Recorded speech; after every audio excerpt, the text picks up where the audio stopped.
चलिए स्टार्ट करते हैं. Okay, so good morning everyone. तो in the previous lecture we have discuss some basic types of resistance welding like spot welding, seam welding. तो spot welding, seam welding, ये सब चीजें discuss कर चुके थे हम पिछले लेक्चर में. आज वाले लेक्चर में हम लोग प्रोजेक्शन वेल्डिंग डिस्कस करेंगे. ठीक है. Projection welding is also a type of resistance welding. अब प्रोजेक्शन वेल्डिंग है क्या? ये मॉडिफाइड फॉर्म है किस वेल्डिंग की? स्पॉट वेल्डिंग की. जो स्पॉट वेल्डिंग है उस स्पॉट वेल्डिंग की मॉडिफाइड फॉर्म है और उसको बोलते हैं प्रोजेक्शन वेल्डिंग. प्रोजेक्शन वेल्डिंग में क्या होता था? जो वेल्डिंग होती थी वो केवल एक स्पॉट पर होती थी, एक ही पॉइंट पर होती थी.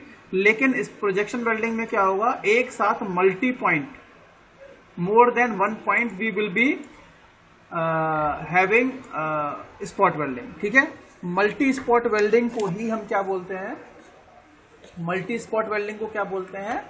Projection welding. अब मल्टी स्पॉट वेल्डिंग में क्या हुआ कि हमारे पास कुछ प्रोजेक्शंस निकले हुए होते हैं. प्रोजेक्शंस कैसे? जैसे आप लोगों ने कटहल देखा है. हाँ जी, यस सर. कटहल देखा ना? कटहल जैकफ्रूट जिसको इंग्लिश में बोलते हैं, कटहल. तो कटहल में आप लोग देखते हो कि बाहर वाला जो कवर होता है उसमें स्पॉट निकले, छोटे छोटे वो निकले होते हैं उसमें. हाँ है ना, वो निकले होते हैं, टीथ से निकले होते हैं. ऐसे ही क्या होता है? ऐसे ही हम प्रोजेक्शन वेल्डिंग में टीथ निकाल देते हैं, प्रोजेक्शंस निकाल देते हैं और वो प्रोजेक्शंस वहां निकालते हैं जहां जहां आप स्पॉट वेल्डिंग करना चाहते हो. ठीक है. तो जहां जहां प्रोजेक्शंस निकले हुए होते हैं उन सारे प्रोजेक्शंस पे जब दूसरी प्लेट कांटेक्ट में आएगी तो वहीं करंट फ्लो होगा अच्छी तरीके से और वहां हीट जनरेट होगी जिससे वो प्रोजेक्शंस पिघल जाते हैं और मेल्ट होने की वजह से दोनों प्लेट जो है वो आपस में जुड़ जाती है. ठीक है. तो इसमें डिजायर्ड लोकेशन जो होती है उस डिजायर्ड लोकेशन पर हम क्या करते हैं? We provide the projections on a plate. ठीक है. इसका डायग्राम समझ लेते हैं, उसके बाद आपका डायग्राम आपको अच्छे से ये वाली वेल्डिंग क्लियर हो जाएगी. इसमें देख रहे हो कि हमारे पास क्या होता है? ये फिक्स इलेक्ट्रोड होता है. फिक्स इलेक्ट्रोड मतलब ये ग्राउंडेड रहता है, इसको नीचे से फिक्स कर देते हैं. और ये आपका मूवेबल इलेक्ट्रोड होता है. ठीक है. ये फिक्स इलेक्ट्रोड, इसमें फिक्स प्लेट हो जाती है. मेटल प्लेट 1 ऊपर है जिसमें कि प्रोजेक्शंस लगे हुए हैं और ये मेटल प्लेट 2 है नीचे की ओर आप देख रहे हो, जो कि फिक्स्ड इलेक्ट्रोड के ऊपर रखी गई है, जिसको हमने क्लैंप वगैरह लगा करके फिक्स कर रखा है. और ऐसा ही इसमें किया है हमने मूविंग प्लेट के अंदर. ठीक है. ये मूविंग प्लेट है, ये मूविंग इलेक्ट्रोड है, ये और ये फिक्स प्लेट है, ये फिक्स इलेक्ट्रोड है. जो आपकी मूविंग प्लेट होती है उसमें हम लोगों ने प्रोजेक्शंस निकाले हुए हैं और ये प्रोजेक्शंस क्या करेंगे? ये प्रोजेक्शंस हम उस जगह डिजायर्ड लोकेशन जो होती हैं, डिजायर्ड लोकेशन, उन डिजायर्ड लोकेशंस पर हम ये प्रोजेक्शंस बना देते हैं. ठीक है. जो डिजायर्ड लोकेशंस होती हैं उन डिजायर्ड लोकेशन पर हम क्या करते हैं? ये प्रोजेक्शन बना देते हैं डिजायर्ड लोकेशन पर. ठीक है. एक काम और करना है आप लोगों को. ये जो डायग्राम है ना, ये इनके बीच में थोड़ा सा ज्यादा गैप हो गया है. ये गैप थोड़ा ज्यादा हो गया है. इस प्लेट को थोड़ा सा नीचे बना लेना. ठीक है. वो गैप थोड़ा सा कम कर लेना. इसको चाहे तो आप इस तरीके से बना सकते हैं. ये ट्रांसफार्मर गया, ये एक वायर यहाँ पे ले जाओगे, फिर एक यहाँ और यहाँ बना दोगे इसको. ये वाली प्लेट को यहाँ शिफ्ट कर दोगे और इस वाले को सेम इस तरीके से, इसको यहाँ फिर यहाँ शिफ्ट कर दोगे. ठीक है. थोड़ा सा गैप बना करके फिर ये यहाँ बन जाएगी. ये वाला पूरा पोर्शन जो है वो यहाँ आ जाएगा. ठीक है. थोड़ा गैप, फिर थोड़ा सा कम गैप रह जाएगा. उस हिसाब से गैप हम मेंटेन कर सकते हैं. तो एक इसमें मूविंग प्लेट होती है और दूसरी आपकी फिक्स प्लेट होती है. ये यहाँ पर आपकी पावर सप्लाई होती है, इलेक्ट्रिकल सप्लाई. यहाँ पर पावर हम सप्लाई करते हैं और पावर सप्लाई का जो है वो ट्रांसफार्मर को हम सप्लाई कर देते हैं पावर. ठीक है. ये ट्रांसफार्मर लगा होता है. कौन सा ट्रांसफार्मर यूज करते हैं भाई बताइए वेल्डिंग में? Which type of transfer do we use in welding? Step up या step down? Step down. Step down. ठीक है. Step down transformer generally use करते हैं. तो स्टेप डाउन ट्रांसफार्मर लगाया, यहाँ से वोल्टेज कम हो जाएंगे, करंट आपका बढ़ जाएगा. अब क्या होगा? ये फिक्स प्लेट अपनी जगह पर रहती है, फिक्स इलेक्ट्रोड अपनी जगह पर रहता है. मूविंग प्लेट को जब हम नीचे की ओर मूव करते हैं और जैसे ये वाले टीथ जो हैं, ये जैसे ही ये जो प्रोजेक्शंस हैं इस प्लेट के कांटेक्ट में आते हैं, कुछ इस तरीके से प्रोजेक्शंस के कांटेक्ट में आएंगे, तो क्या होगा? जैसे ये प्रोजेक्शंस इसके कांटेक्ट में आएंगे तो क्या होगा? क्या होगा? करंट पास होगा. यहाँ पर जहां जहां कांटेक्ट होगा वहां पे हाई रेजिस्टेंस की वजह से हीट डेवलप हो जाएगी. उस हीट से ये मेल्ट हो जाएंगे. मेल्ट होने के बाद इसके साथ फाइनली चिपक जाएंगे. तो कैसी वेल्डिंग हमें मिल जाएगी? हमारे पास एक प्लेट ये थी और दूसरी प्लेट ये थी. ये दोनों स्पॉट वेल्डिंग के थ्रू आपस में कनेक्ट हो जाएंगे. कहाँ कनेक्ट हो जाएंगे? जहां जहां आपके स्पॉट्स रहेंगे, जहां जहां स्पॉट रहेंगे वो वहां पर आपके कनेक्ट हो जाएंगे और आपकी वेल्डिंग हो जाएगी. फाइनली आपको इस टाइप की स्पॉट्स वेल्डिंग आपको मिल जाएगी. ठीक है. Plate 1, plate 2. Okay, is it clear? जो मैंने बोला है बस वही लिखा हुआ है, वही ऊपर लिखा हुआ है. Yes sir. इससे पहली वाली बुक में नहीं था ये। तो it is a modified form of spot welding, कोई दिक्कत नहीं, ये मैंने बता दिया है। इन दिस वेल्डिंग, इस वेल्डिंग में क्या हुआ, in this spot welding takes place only at the projected point. इसको हम बोल सकते हैं it is a multi spot welding where the welding spot welding takes place only at the projected points provided at the desired location. तो इसमें spot welding उन्हीं points पर होगी, उन्हीं प्रोजेक्टेड पॉइंट्स पर होगी जहां पर इनको स्पेसिफाइड लोकेशंस पर प्रोवाइड किया गया है, बाकी जगह पर नहीं होगी। ठीक है। थर्ड पॉइंट है it has one fix plate and one moving plate. एक इसमें फिक्स प्लेट होती है, एक इसमें मूविंग प्लेट होती है। जैसे मैंने आप लोगों को बता दिया, फिक्स प्लेट होती है वो नीचे होती है और मूविंग प्लेट आपकी ऊपर वाली मूविंग प्लेट होती है। ठीक है। इसके बाद है the pressure is applied on the moving plate. ये जो मूविंग प्लेट है आप इस पर प्रेशर अप्लाई कर रहे हो, देखो लिखा हुआ है प्रेशर अप्लाई किया आपने। प्रेशर की वजह से ये प्लेट नीचे की ओर मूव करेगी।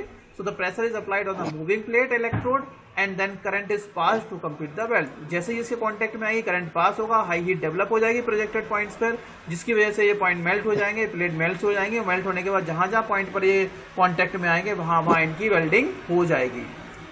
ठीक है। So this is what we have discuss about the projected welding, projection welding. And projection welding is a type of resistance welding. ठीक है। परकसन वेल्डिंग और बाकी और वेल्डिंग भी है, वो आप लोग खुद से कर लेना। ठीक है। अगर सिलेबस में एक बार चेक कर लेना, you can do at your own. I will give you an assignment and remember there is your next topic is comparison among welding, brazing and soldering. Welding, brazing and soldering में क्या comparison है, तीनों के बीच में comparison पूछा जाता है। देखो अगर आपसे वेल्डिंग, ब्रेजिंग और सोल्डरिंग तीनों में कंपैरिजन पूछा जाएगा, इसमें पॉइंट की फॉर्म में लिखा है, इसमें क्या किया, वेल्डिंग लिख दिया, उसके फिर पॉइंट लिख दिए हैं, इसके बाद ब्रेजिंग, फिर उसके पॉइंट लिख दिए हैं, उसके बाद फिर सोल्डरिंग, उसके पॉइंट लिख दिए हैं। लेकिन आपको ऐसे नहीं लिखना है, आपको क्या बनाना है, आपको एक टेबल बनानी है। क्या बनानी है आपको एक टेबल बनानी है। उस टेबल में कितने कॉलम बनाने हैं, 4 कॉलम। पहला कॉलम, दूसरा कॉलम, तीसरा कॉलम, चौथा कॉलम। तीसरा कॉलम बनाओगे, चौथा अपने आप बन जाएगा। ठीक है। और एक लाइन इस तरीके से ड्रॉ कर लोगे। समझ में आ रहा है। यहाँ पे सीरियल नंबर लिखोगे, सीरियल नंबर। यहाँ आपका वेल्डिंग हो जाएगा, इस पहले वाले कॉलम में वेल्डिंग में क्या लिखना है। दूसरे वाले कॉलम में आप लिखोगे ब्रेजिंग क्या होती है,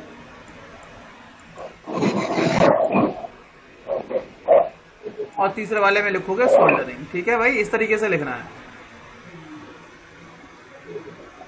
इस तरीके से लिखना है। जो इसमें लिखा है मेथड, इस मेथड से नहीं लिखना है। सीरियल नंबर 1 पहला पॉइंट लिखोगे, पहला पॉइंट जो इसमें लिखा है, दूसरे वाले का पहला पॉइंट यहाँ लिखना है, तीसरे वाले का पहला यहाँ लिखना है।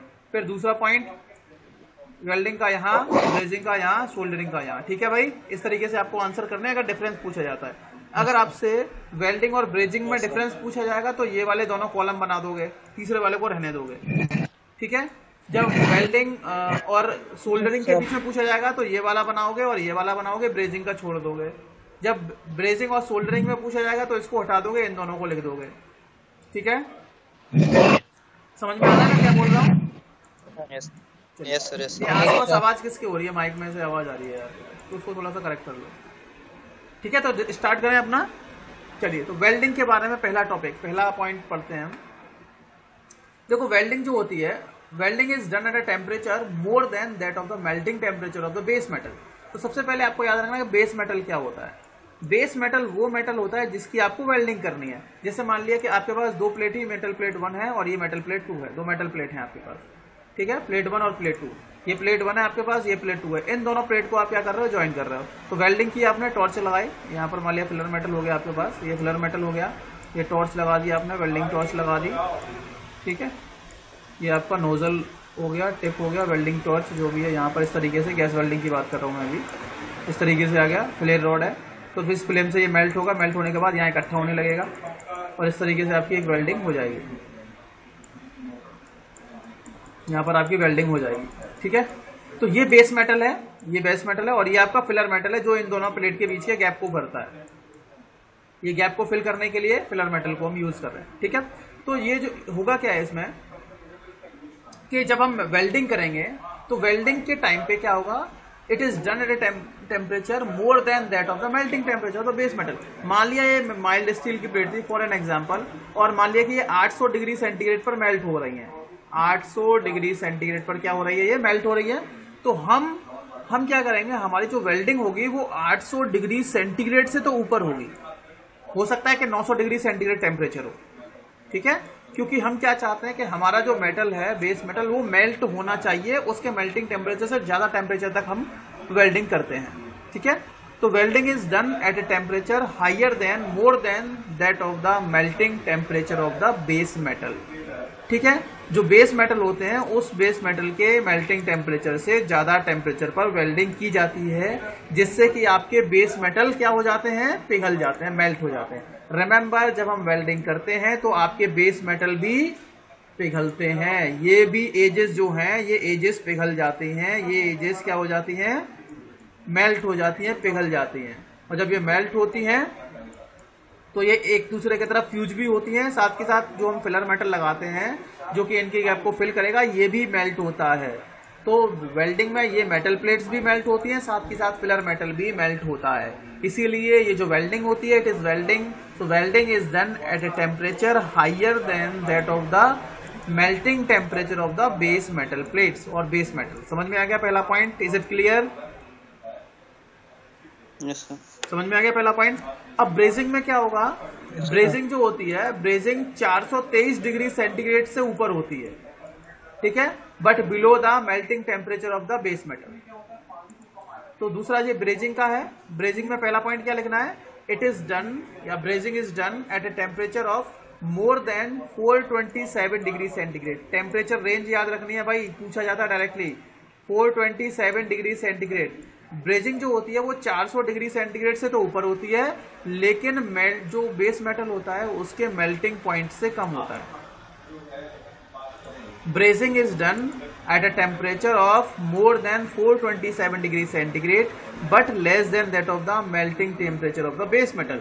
इसका मतलब क्या हुआ, इसका मतलब ये हुआ कि हमारे पास अगर बेस मेटल ये है, एक मेटल प्लेट 1 है, एक मेटल प्लेट 2 है, तो इन दोनों मेटल प्लेट की बात करेंगे, ये 1 ये 2, और इनका मेल्टिंग टेम्परेचर मान लिया 800 डिग्री सेंटीग्रेड है, 800 डिग्री सेंटीग्रेड है। तो हम जब इनकी वेल्डिंग करेंगे तो जो फिलर मेटल होगा वो फिलर मेटल मेल्ट होकर के यहां गिर जाएगा, जबकि ये जो मेटल प्लेट है वो मेल्ट नहीं होंगी। मेटल प्लेट मेल्ट नहीं होती है ब्रेजिंग के अंदर, ठीक है। तो ब्रेजिंग क्या होगा, brazing is done at a temperature of more than 427 degree centigrade, 427 degree centigrade से ऊपर पे की जाती है, लेकिन मेल्टिंग टेम्परेचर से कम नीचे होनी चाहिए, and less than the melting temperature of the base metal. Base metal के मेल्टिंग टेम्परेचर से कम पे होती है, 427 से ऊपर पे होती है। समझ में आ गया? हाँ जी, इज इट क्लियर? चलिए तीसरा देख लेते। हाँ, पहला पॉइंट देखते हैं सोल्डरिंग का। सोल्डरिंग का क्या है, सोल्डरिंग समझते हो कहाँ होती है? देखो, वेल्डिंग तो आप नॉर्मली देख लेते हो, जो स्ट्रक्चर होते हैं उनकी वेल्डिंग करने में जहां स्ट्रेंथ ज्यादा चाहिए होती है। ब्रेजिंग जो आपकी रेडिएटर्स होते हैं, रेडिएटर की वेल्डिंग करने में, और जो यूटेंसाइल इंडस्ट्रीज होती हैं, बर्तन बनाने वाली इंडस्ट्रीज होती हैं, वहां उसको ज्यादातर यूज किया जाता है। सोल्डरिंग की बात करेंगे तो सोल्डरिंग आप लोगों ने देखा होगा, जो इलेक्ट्रॉनिक इंडस्ट्रीज होती हैं हमारी, इलेक्ट्रॉनिक इंडस्ट्री, जहां पे हम टाँका रखते हैं, याद आ रहा है कुछ? भाई मोबाइल में अगर चार्जिंग पिन खराब हो जाती है तो वहां पर हम क्या करते हैं, चार्जिंग पिन चेंज कराने तो वो टाँका रखता है ना, उनके पास होता है सोल्डर, क्या बोलते हैं उसको, तो वो सोल्डरिंग आयरन होता है, उससे आप वो उसको गर्म करके। तो इलेक्ट्रॉनिक इंडस्ट्री जो होती है उसमें इसको बहुत यूज किया जाता है, इलेक्ट्रॉनिक इंडस्ट्री में, ठीक है। तो अब क्या होगा कि जो सोल्डरिंग की जाती है वो 400 डिग्री सेंटीग्रेड से नीचे, 427 से नीचे की जाती है। Soldering is done at a temperature of less than 427 degree centigrade, लेकिन but not more than the melting temperature of the base metal. मैंने मान लिया कि बेस मेटल, अब देखो हम मान लिया कि ये हमारी प्लेट थी, कौन सी प्लेट है, जिसमें इलेक्ट्रॉनिक प्लेट है, ठीक है, इस पे कोई प्लेट है और हम कोई टाँका लगा रहे हैं यहाँ पर, और हमने मान लिया कि ये जो प्लेट है हमारी, मान लिया कि 400 डिग्री सेंटीग्रेड पर मेल्ट हो जाएगी, फॉर एन एग्जाम्पल। तो हम क्या करेंगे, इस प्लेट को हीट नहीं करते हैं, इसका टेम्परेचर से मेल्टिंग टेम्परेचर तक बिल्कुल नहीं जाते हैं, इससे कम टेम्परेचर पर भी होती है। तो सोल्डरिंग जो होती है, soldering is done at a temperature of less then 420 degree centigrade and also less than the melting temperature of the base metal. जहां पर आप सोल्डरिंग कर रहे हैं तो बेस मेटल से का जो मेल्टिंग टेम्परेचर है उससे कम टेम्परेचर पर की जाती है, साथ के साथ 427 डिग्री सेंटीग्रेड से कम टेम्परेचर पर हमें ब्रेजिंग करनी है, सॉरी सोल्डरिंग करनी है। तो क्या समझ में आया कि वेल्डिंग में हम क्या करते हैं, welding is done at a temperature of higher than the melting temperature of the base metal. जबकि हम बात करते हैं ब्रेजिंग की, तो ब्रेजिंग में 427 से ऊपर और मेल्टिंग टेम्परेचर से नीचे। जबकि सोल्डरिंग की बात करेंगे तो 427 से भी नीचे और मेल्टिंग टेम्परेचर से भी नीचे हो गया। आ गया तीनों में अंतर समझ में? पहला पॉइंट सबका क्लियर हो जाएगा। चलिए अब वेल्डिंग का पहला पॉइंट देख लेते हैं। दूसरा पॉइंट देखते हैं वेल्डिंग का। Base metal melts to form, from नहीं होगा यहाँ पे, करेक्ट कर लेना, फ्रॉम हटा देना, टू फॉर्म, TO2 फॉर्म का मतलब होता है बनाने के लिए, ठीक है। Base metal melts to form the weld joint, तो वेल्ड जॉइंट बनाने के लिए इसमें बेस मेटल जो होता है वो पिघल जाता है, ठीक है। साथ ही साथ फिलर मेटल भी पिघलता है, एक बार और याद करना है, इसमें फिलर मेटल भी पिघलता है। Base metal together with the filler metal also melt. इसमें क्या होता है, base metal together with the filler metal melts to form the weld joint. Weld joint बनाते टाइम आपका बेस मेटल पिघलता है और फिलर मेटल भी पिघलता है। जबकि ब्रेजिंग में क्या होगा, केवल और केवल फिलर मेटल पिघलता है, ब्रेजिंग मेटल डजंट फॉर्म, ठीक है। So the braze metal doesn't melt to form the bracing joint, but filler material melt। तो क्या होता है, जो ब्रेजिंग मेटल होता है, ब्रेजिंग मेटल नहीं होगा, यहाँ पे बेस मेटल लिखना है, ठीक है भाई, ओके। इसको बेस मेटल नहीं, बेस मेटल लिखना है। Base metal doesn't melt to form the brazing joint, add कर लेना ब्रेजिंग जॉइंट या ब्रेज्ड जॉइंट लिख सकते हो, brazed joint, but filler metal melt. तो क्या होगा, ब्रेजिंग की बात करेंगे तो इसमें फिलर मेटल जो है वो पिघलता है, बेस मेटल नहीं पिघलता है, ठीक है। Is it clear? और यही चीजें आपके सोल्डरिंग में, तो सोल्डरिंग में क्या होगा, सोल्डर मेल्ट करता है, बेस मेटल मेल्ट नहीं करता है। Base metal doesn't melt to form the joint. Joint बनाते टाइम आपका बेस मेटल मेल्ट नहीं होता, केवल और केवल आपका सोल्डर जो होता है वो मेल्ट होता है, ठीक है। दूसरा पॉइंट समझ में आ गया? तीनों का दूसरा पॉइंट समझ में आ गया, बताइए। Yes sir. चलिए तीसरा पॉइंट देखते हैं। Filler metal is added to fill the gap between the base metal. जो बेस मेटल होता है, बेस मेटल प्लेट की बात करते हैं, जैसे मान लिया ये प्लेट 1 है और ये प्लेट 2 है, तो इसमें क्या होगा, आपका जो फिलर मेटल है इसको ऐड किया जाता है, ठीक है। Filler metal is added to fill the gap between the base metal. तो बेस मेटल के बीच का जो गैप होता है, इस गैप को फिल करने के लिए हम इस फिलर मेटल को यूज करते हैं, जो कि इसके बीच के गैप को फिल करता है। ब्रेजिंग में क्या होता है, ब्रेज मटेरियल फिल करता है और सोल्डरिंग में सोल्डर फिल करता है, ठीक है। सोल्डरिंग में क्या यूज किया जाता है, सोल्डर। तो filler material is added to fill the gap between the joint base metals. और ब्रेजिंग की बात करेंगे तो ब्रेजिंग मटेरियल जैसे ब्रास और कॉपर जनरली हम यूज करते हैं। आप लोगों ने देखा होगा कि जब भी बर्तन पे हम कुछ भी ब्रेजिंग कराने जाते हैं, गैस वेल्डिंग से ज्यादातर इसको, गैस को ज्यादातर यूज करते हैं। गैस वेल्डिंग जो होती है ना, तो उसी फ्लेम को, गैस फ्लेम को हम यूज करते हैं ब्रेजिंग के अंदर। तो आप लोगों ने देखा होगा, जब भी अभी आप लोगों ने देखा होगा कि जो घर में जग होता है, स्टील का जग जो होता है, उसका कभी कभी जो कुंडा होता है, हैंडल जो होता है, वो जब टूट जाता है तो आप उसको जब जुड़वाने जाते हैं तो गैस वेल्डिंग में जो कॉपर की या पीतल की उसके पास एक रॉड होती है, उसको मेल्ट करके उसके ऊपर डाल देता है, ठीक है। तो ब्रास या कॉपर को जनरली यूज किया जाता है फिलर मेटल की तरह ब्रेजिंग में। और जबकि सोल्डरिंग की बात करेंगे तो उसमें सोल्डर यूज किया जाएगा, ठीक है। सोल्डर की जगह सोल्डरिंग में सोल्डर को यूज किया जाता है, SOLDER। अब सोल्डर किस मटेरियल का बना होता है, सोल्डर किसका बना होता है, बताइए।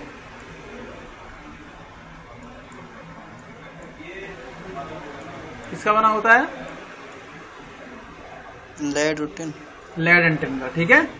लेड और टिन का, lead base alloy, tin base alloy 60:40 रहता है, 60:40, 40 और 60 और 40 का रेशियो, ये 60 रहेगा, ये 40 रहेगा। वो डिपेंड करता है, कई टाइप के होते हैं, सॉफ्ट सोल्डर, हार्ड सोल्डर, उनकी बेसिस पे होता है, ठीक है। अच्छा एक बात और मैं बताना आपको भूल गया,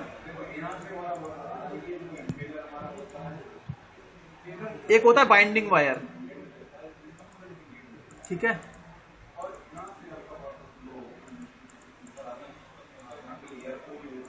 बाइंडिंग वायर आपका सॉफ्ट आयरन का बना होता है। किसका बना होता है, सॉफ्ट आयरन का, अगर सॉफ्ट आयरन नहीं दिया गया है तो आप वहां लिख दोगे माइल्ड स्टील का, MS का लिख देना, माइल्ड स्टील का। ठीक है, एक और बात, एक फिनोमेना होती है वेल्ड डिके। कौन सी फिनोमेना? Weld decay. मतलब आपका जो वेल्डिंग होती है, वेल्ड जो बन जाता है वो डिके होना स्टार्ट हो जाता है, धीरे धीरे करके खराब होना स्टार्ट हो जाता है। ये वाली जो फिनोमेना होती है वो वहां होती है जहां पर क्रोमियम जो होता है, क्रोमियम की प्रेजेंस होती है। जैसे आपका स्टेनलेस स्टील हो गया, ठीक है, स्टेनलेस स्टील, तो उसमें हम क्रोमियम ऐड कर देते हैं। क्या ऐड कर देते हैं? क्रोमियम। क्रोमियम जब ऐड कर देते हैं तो उसमें जंग नहीं लगती है। आपने देखा होगा कि घर में जो स्टील के बर्तन होते हैं स्टेनलेस स्टील के, तो उसमें जंग नहीं लगती। वो क्यों नहीं लगती? क्योंकि उसमें क्रोमियम ऐड किया जाता है। क्रोमियम क्या करता है? उस स्टील को स्टेनलेस बना देता है। इस क्रोमियम क्या करता है? स्टील को क्या बना देता है? स्टेनलेस। स्टेनलेस का मतलब है जंग से रहित। स्टेनलेस का मतलब होता है जंग से रहित, जंग रोधक होता है, स्टेनलेस बना देता है। ठीक है, तो कौन सा मेटल बनाता है? क्रोमियम। अब होगा क्या कि जब हम वेल्डिंग करते हैं क्रोमियम की थोड़े हाई टेम्परेचर पर, 800 से ऊपर, तो क्या होता है, ये क्रोमियम जो होता है वो डिकम्पोज होना स्टार्ट हो जाता है। डिकम्पोज होना स्टार्ट हो जाता है, इसका ऑक्सीडेशन होने लगता है, डिकम्पोज होना स्टार्ट हो जाएगा, तो जो आपका वेल्ड होता है वो वेल्ड खराब होने लगता है। ठीक है, तो एक बार क्वेश्चन पूछा गया था कि the phenomena of weld decay occurs at, किसमें होती है? तो आपको याद रखना है स्टेनलेस स्टील में। ठीक है, किसमें होती है? स्टेनलेस स्टील में फिनोमिना होती है किसकी? वेल्ड डिके की। Yes sir. ठीक है, चलिए, और एक क्वेश्चन और था,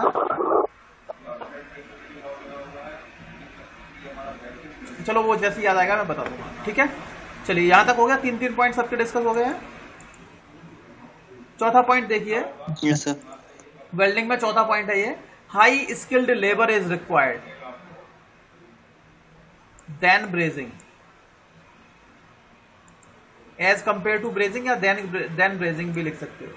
ठीक है, हाई स्किल्ड लेबर मतलब जब आप वेल्डिंग करोगे तो कोई नॉर्मल बंदा नहीं करेगा, उसके लिए उसके अंदर स्किल होनी चाहिए वेल्डिंग करने की।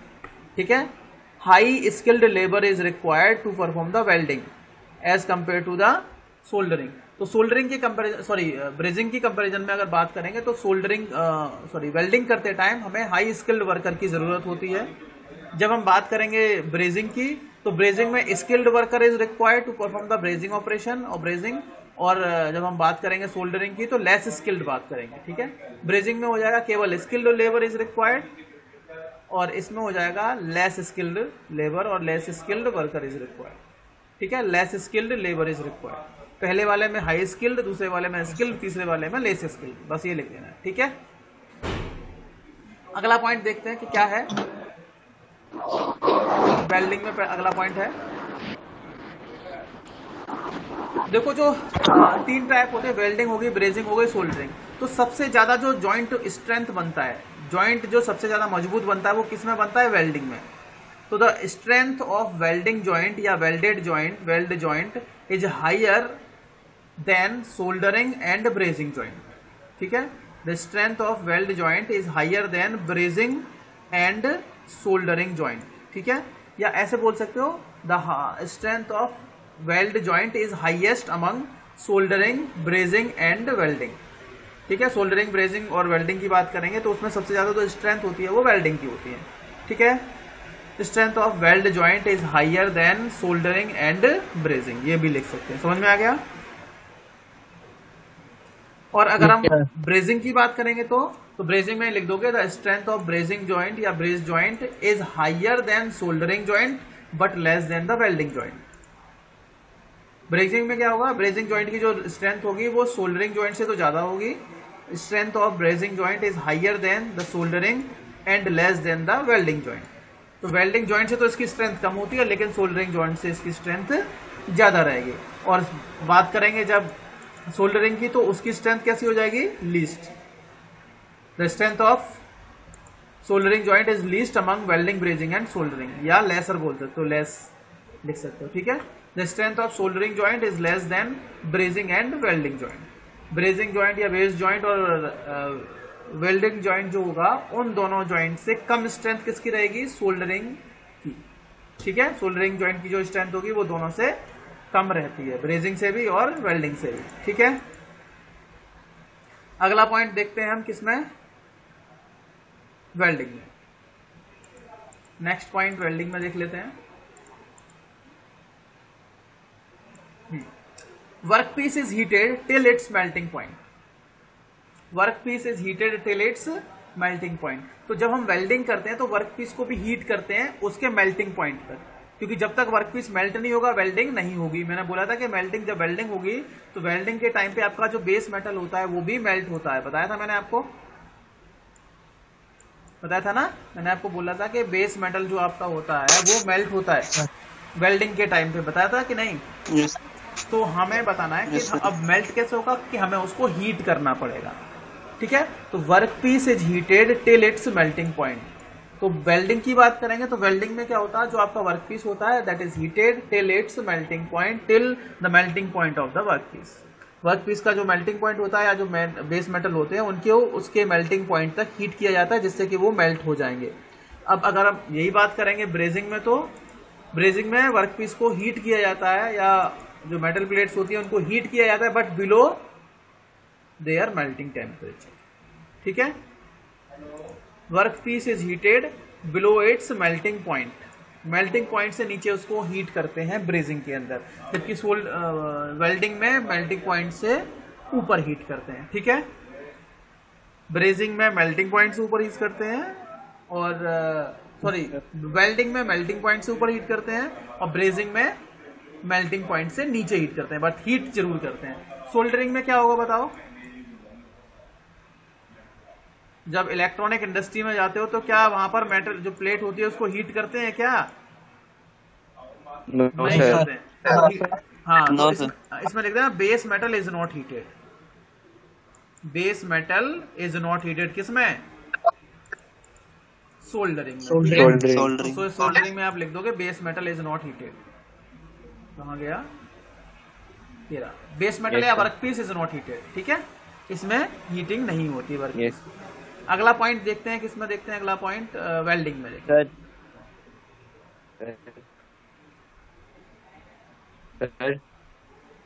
बोलो सर, आज इतने पे रुक जाए? बस 3 पॉइंट, 2 पॉइंट और हैं फिर रुक जाते हैं। 12 बजे तक रुक जाओ बस। Yes sir. ठीक है, फिर और डिस्कस कर लेंगे बाकी चीजें। Work piece is heated till its melting point. अब इसकी बात करेंगे वेल्डिंग की। तो welding is used in the welding of structural member. जो आपके स्ट्रक्चरल मेंबर होते हैं उनकी वेल्डिंग करने में यूज किया जाएगा। जैसे आप लोगों ने देखा होगा ब्रिज जब बनते हैं तो स्ट्रक्चर के मेंबर होते हैं, रॉड जो होती है उनको आपस में कनेक्ट करते हैं। ठीक है, और जब व्हीकल आपके बनते हैं तो व्हीकल की बॉडी जब बनती है, स्ट्रक्चर बनाया जाता है उसका, तब भी वेल्डिंग होती है वहां पर, होती है कि नहीं? तो जब भी आपके स्ट्रक्चर बनते हैं उन स्ट्रक्चर को बनाते टाइम वेल्डिंग होती है। ठीक है, ब्रेजिंग की बात करेंगे तो ब्रेजिंग कहाँ होती है? ऑटोमोबाइल इंडस्ट्री में जो आपके रेडिएटर्स होते हैं उन रेडिएटर्स की ब्रेजिंग की जाती है। देखो, it is used for the brazing of car radiator. Car के जो रेडिएटर होते हैं उनकी ब्रेजिंग की जाती है। हीट एक्सचेंजर बनाए जाते हैं, वहां भी होती है। और यूटेंसाइल इंडस्ट्रीज जो होती है, बर्तन बनाने वाली इंडस्ट्री, यूटेंसाइल, UTENSILE, यूटेंसाइल इंडस्ट्री जो होती है, बर्तन बनाने वाली इंडस्ट्री जो होती है, वहां भी इनको इस ब्रेजिंग को यूज किया जाता है। ठीक है भैया। और अगर हम सोल्डरिंग की बात करेंगे तो सोल्डरिंग कहाँ की जाती है? Soldering is done in electronic industry. Electronic industry में देखो आएगा, इसमें लिखा नहीं है, आपको ऐड कर लेना है, यहाँ ऐड कर लेना है इन दोनों के बीच में। Soldering is commonly used in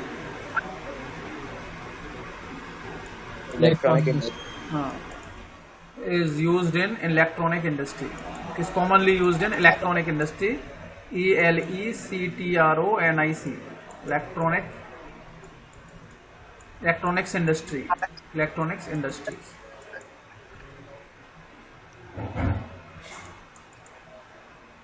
ठीक है, इलेक्ट्रॉनिक इंडस्ट्रीज में हम इसको यूज करते हैं। एक पॉइंट और रह गया, उसको भी कवर कर लेते हैं, जल्दी से खत्म करते हैं इसको।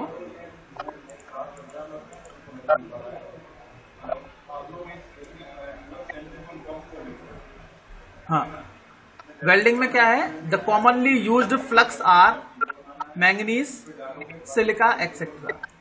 तो इसमें जो कॉमनली फ्लक्स जो यूज किया जाता है मैग्नीज और सिलिका, ये सारे ज्यादातर फ्लक्स हम यूज करते हैं इसके अंदर, ठीक है, जो कि उसको प्रोटेक्टिव कवर बना देता है उसके अंदर। ब्रेजिंग में जो आपका फ्लक्स यूज किया जाता है उसका नाम होता है बोरेक्स, सुहागा जिसको हिंदी में बोलते हैं, ठीक है। The commonly use flux in brazing is borax, BOREX, BOREX, borax को यूज करते हैं। और जो सोल्डरिंग जो होती है उसमें कौन सा यूज किया जाता है आपका, उसमें एसिड्स यूज करते हैं ज्यादातर, ठीक है। Commonly use flux are resin use करते हैं और ऑर्गेनिक एंड इनऑर्गेनिक एसिड, जैसे HCl आपका हो गया,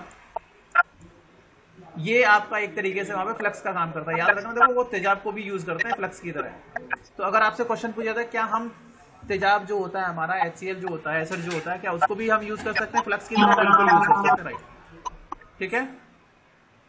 और इसके बाद इनका डायग्राम बना देना है तीनों का। तो देखो ये डायग्राम है, ये वेल्डिंग का डायग्राम है और ये ब्रेजिंग का और सोल्डरिंग का डायग्राम है। तो वेल्डिंग वाले में कॉलम में ये वाला डायग्राम बनाओगे। वेल्डिंग में ये आपकी मेटल प्लेट 1 है, ये मेटल प्लेट 2 है। मैंने आपको बोला था कि वेल्डिंग जब करेंगे तो दोनों मेटल पिघलते हैं। तो देखो ये जो चैम्बर, ये जो जोन बना है, ये वाला आपको दिख रहा है वेल्ड जोन, तो इसमें देख रहे हो कि मेटल प्लेट भी, कुछ जो मेटल की प्लेट्स थे वो भी पिघल गई हैं, अंदर देख रहे हो ना, ये भी पिघल गई हैं। और साथ ही साथ जो फिलर मेटल था वो भी इसके ऊपर कलेक्ट हो गया। तो इसमें वेल्ड मेटल भी, मेटल प्लेट भी पिघल चुकी है और आपका फिलर मेटल भी पिघल चुका है। तो ये आपका वेल्डिंग का डायग्राम है। ब्रेजिंग का ये वाला डायग्राम है। तो ब्रेजिंग में क्या हुआ, ये मेटल प्लेट 1, ये मेटल प्लेट 2, और आपने क्या किया, केवल और केवल जो ब्रेज फिलर मेटल है,